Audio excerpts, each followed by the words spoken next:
We're going to use the building block feature again, only this time we're going to make some decorative buttonholes. Now in your building blocks, first of all I better open my building blocks, so I'll go to my toolbar and open my building blocks bar. You will see that there are some decorative buttonholes, and you also have some plain or different types of buttonholes. I'm just going to select the buttonhole number 1 and I'm going to generate.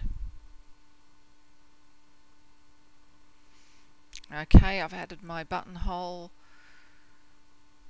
menu, so now I'm just going to remove that from the side so I can see my generate button, and I'm just going to actually rotate it up and down so that you can see. If I show you, that is my buttonhole building block, and it's just a plain one.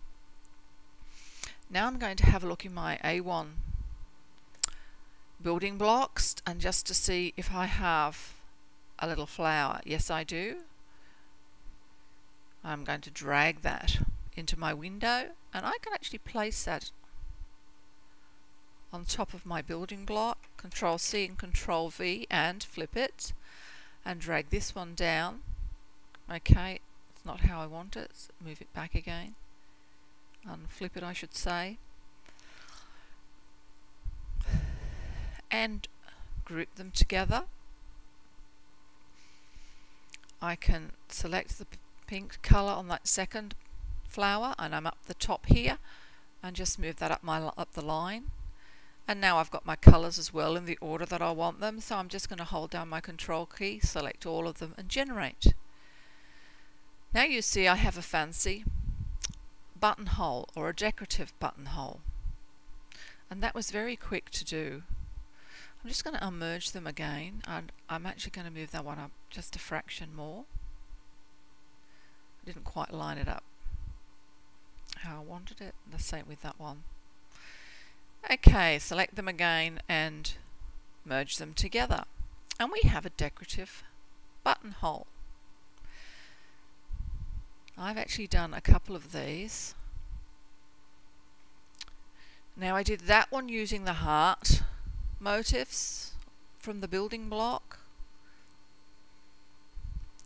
and that's a bigger buttonhole, and I've added some actual leaves on that one. So as you can see, it's really interesting to make your own fancy buttonholes. In the decorative buttonholes we have all sorts of buttonholes. They've actually got a butterfly that actually has the centre of that made into a buttonhole. I'll just do a shift delete to get rid of that one. And that's another one where they've just actually made a scroll and again converted it into a buttonhole. You can have so much fun with this one as well.